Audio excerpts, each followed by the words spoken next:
But एक बार फटाफट से 20 के 20 काम मुझे रिवाइज करवा दो जी, एक बार फटाफट से ना 20 के 20 काम मुझे रिवाइज करवा दो, उसके बाद फिर हम आगे बढ़ेंगे। लो जी, एक बार चेक करना 20 काम हमारे कौन कौन से हो चुके हैं। याद करो जब आप बिल्कुल बचपन में थे, आज से 6-7 लेक्चर पहले की बात है, हमने 9-3 स्टार्ट किया था, तो आपको मैंने कहा था कि टोटल हमें 30 काम कवर करने हैं, 8 काम गुड्स वाले, 22 काम सर्विस वाले। अब 22 में से 20 काम हमारे एक कम हो गए, 8 काम हमारे गुड्स वाले कवर हो गए। टोटल मिला के हमारे कितने काम कवर हो चुके हैं? 8 और 20 28 सर्विस और गुड्स हो चुके हैं, जिसमें हमारे 2 काम ही बैलेंस बचे हैं। याद करो कौन कौन से काम गुड्स वाले केस में, एक तो कैश्यू नट्स, कैश्यू नट्स की सप्लाई पे रिवर्स चार्ज है, बट कैश्यू नट कौन से? नोट शेल्ड और नोट पील्ड, उसकी सप्लाई पे रिवर्स चार्ज लगेगा। फिर बीडी रैपर, बीडी की सप्लाई पे रिवर्स चार्ज नहीं है, बीडी रैपर की सप्लाई पे रिवर्स चार्ज है। उसके बाद टबैको लीव्स, टबैको की सप्लाई पे रिवर्स चार्ज नहीं है, टबैको लीव्स की सप्लाई पे रिवर्स चार्ज है। फिर आपका सिल्क यार्न हो गया, उसकी सप्लाई पे रिवर्स चार्ज है। कॉटन की सप्लाई पे रिवर्स चार्ज नहीं है, रो कॉटन जो है उसकी सप्लाई पे रिवर्स चार्ज है। फिर अगला लॉटरी, बैटिंग, गैम्बलिंग, इसकी सप्लाई पे रिवर्स चार्ज है। जो आपके यूज्ड व्हीकल होते हैं, जो आपके यूज्ड गुड्स होते हैं, कॉन्फिस्केटेड गुड्स होते हैं, उनकी सप्लाई पे रिवर्स चार्ज है। और जो प्रायोरिटी सेक्टर लैंडिंग सर्टिफिकेट होते हैं, उनकी सप्लाई पे रिवर्स चार्ज है। फिर यहां पे एक पॉइंट था एग्रीकल्चरिस्ट। अब एग्रीकल्चरिस्ट में कौन कवर होंगे? ओनली इंडिविजुअल एचईएफ कवर होंगे। वो भी कब कवर होंगे? अगर वो कल्टीवेशन ऑफ लैंड, खेती बाड़ी कर रहे हैं, या तो खुद की लेबर से, या फैमिली की लेबर, या अगर उन्होंने बाहर से कोई सर्वेंट हायर की है अंडर द पर्सनल सुपरविजन, अगर वो काम कर रहा है, फिर वो एग्रीकल्चर में कवर होंगे। कोई भी कंपनी, कोई भी फर्म, कोई भी लोकल अथॉरिटी एग्रीकल्चरिस्ट की डेफिनेशन में कवर नहीं होगी, चाहे वो सेम काम कर रही हो, ओनली इंडिविजुअल एचएफ कवर होंगे। बस ये बात ध्यान दो। फिर ये सारी बातें कंप्लीट करने के बाद 22 सर्विस आती हैं। 22 में से 20 हमारी कंप्लीट हो चुकी हैं। पहली सर्विस हमने कौन सी कंप्लीट की? इंपोर्ट ऑफ सर्विस पे रिवर्स चार्ज लगेगा।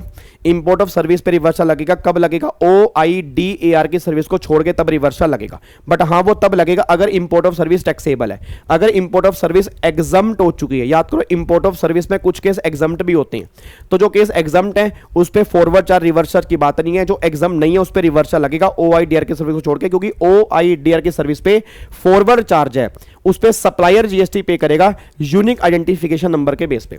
अगली सर्विस जीटीए। अगर जीटीए की बात करूंगा तो जीटीए वाले केस में 2 रेट होंगे, 5%, 12%। अगर जीटीए ने 12% वाला ऑप्शन लिया है तो फिर भाई साहब उस केस में क्या लगेगा? Forward charge.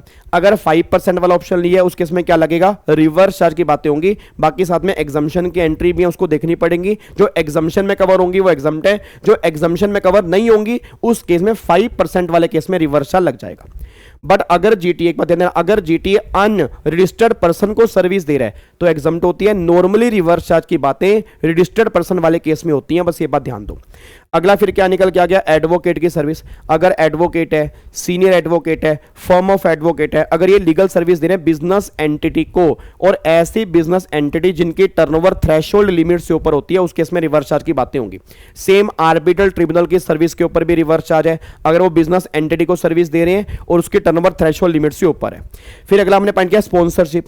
स्पॉन्सरशिप की सर्विस पे भी क्या लगेगा? Reverse charge. अगर ये सर्विस दी गई है बॉडी कॉर्पोरेट को या पार्टनरशिप फर्म को, उस केस में रिवर्स चार्ज की बातें होंगी। अगला पॉइंट फिर हमने क्या? डायरेक्टर की सर्विस। अगर डायरेक्टर एम्प्लॉय नहीं है तो जीएसटी लगेगा और रिवर्स चार्ज में कवर होगा। अगर डायरेक्टर एम्प्लॉय है बट पैसा जो उसको मिल रहा है वो सैलरी में कवर नहीं है, अदर देन सैलरी में कवर है, तो भी जीएसटी लगेगा और वो रिवर्स चार्ज में कवर होगा। अगर डायरेक्टर एम्प्लॉय है, पैसा सैलरी वाला है, उस केस में जीएसटी नहीं है, ना रिवर्स चार्ज की बात होगी। अगला फिर हमने क्या? Insurance agent. इंश्योरेंस एजेंट की सर्विस पे रिवर्स चार्ज है, इंश्योरेंस कंपनी जीएसटी पे करेगी। Recovery agent. अगर रिकवरी एजेंट ने बैंकों को सर्विस दी है तो बैंक वाले जीएसटी पे करेंगे, रिकवरी एजेंट जीएसटी पे नहीं करेगा। अगला फिर हमने याद करो बैंकिंग सेक्टर में कई सारे काम किए, रिकवरी एजेंट की सर्विस हो गया। अगला individual DSA, direct selling agent, individual DSA, अगर बैंकिंग कंपनी को सर्विस देंगे तो बैंकिंग कंपनी जीएसटी पे करेगी। अगला पॉइंट फिर मैंने कहा था कि जो आपके बिजनेस फैसिलिटेटर होते हैं, अगर वो बैंक को सर्विस देते हैं तो बैंक जीएसटी पे करेगा, बिजनेस फैसिलिटेटर जीएसटी पे नहीं करेगा। अगर बिजनेस कोरस्पोंडेंट के एजेंट बिजनेस कोरस्पोंडेंट को सर्विस देते हैं तो बिजनेस कोरस्पोंडेंट जीएसटी पे करेंगे, एजेंट जीएसटी पे नहीं करेंगे।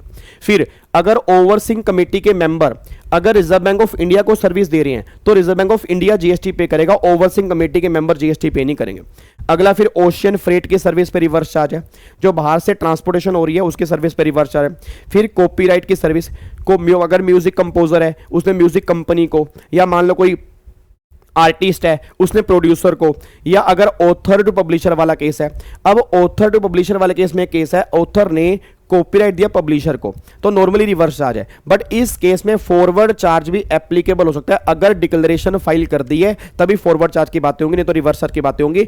बाकी जो दूसरी कॉपीराइट है उसमें रिवर्स चार्ज है। ऑथर वाले केस में फॉरवर्ड चार्ज वाला ऑप्शन भी अवेलेबल है। अगला फिर क्या निकल के आ रहा है, ये गवर्नमेंट वाली सर्विस अभी हमने कंप्लीट नहीं की, इसको कल देखेंगे। रेंटिंग वाली सर्विस भी कल देखेंगे। मेंबर ऑफ ओवरसीइंग कमेटी हो गया, इंडिविजुअल डीएससी हो गया, बिजनेस फैसिलिटेटर टू बैंक हो गया, एजेंट ऑफ बिजनेस कोरस्पोंडेंट ये भी हो गया। उसके बाद सिक्योरिटी सर्विस पे रिवर्स चार्ज है। अगर सिक्योरिटी सर्विस किसी अदर देन बॉडी कॉर्पोरेट ने बॉडी कॉर्पोरेट को दी है, उस केस में बॉडी कॉर्पोरेट सामने वाली पार्टी जीएसटी पे करेगी। फिर आगे आ गया लैंडिंग ऑफ सिक्योरिटी। अभी हमने किया कि अगर मान लो security, share, derivative, future option अगर हमने इनको किराए पर दिया, इनको लैंड किया, तो सामने वाला जो बोरोर होगा वो जीएसटी पे करने के लायबल होगा। अगर आपने मतलब बिल्डर को लीज पे दी है प्रॉपर्टी 30 साल या उससे ऊपर की, उसमें वो बिल्डिंग खड़ी करेगा, कंस्ट्रक्शन करेगा, तो उस केस में बिल्डर जीएसटी पे करेगा, आप जीएसटी पे नहीं करोगे।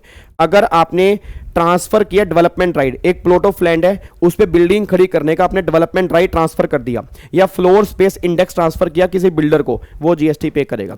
और फिर लास्ट पॉइंट, अगर आपने रेंटिंग की है पैसेंजर मोटर व्हीकल की और उसने 5% वाला जीएसटी ऑप्ट किया हुआ है तो रिवर्स चार्ज लगेगा। अगर उसने 12% वाला ऑप्ट किया है रेंटिंग वाले केस में तो फॉरवर्ड चार्ज की बातें हैं, 5% वाला है तो रिवर्स चार्ज की बातें हैं। बट सामने ध्यान देना, रेंटिंग वाले केस में सर्विस दी किसने हो, अदर देन बॉडी, मेरे ख्याल से अदर देन बॉडी कॉर्पोरेट ने, यही है ना।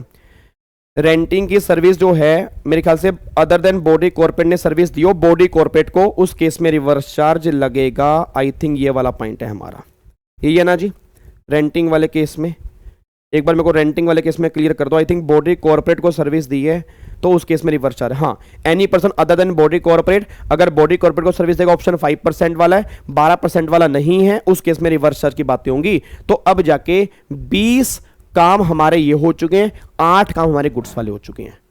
तो ये पूरे के पूरे रिवर्स चार्ज की सुपर डुपर फास्ट रिवीजन है जी।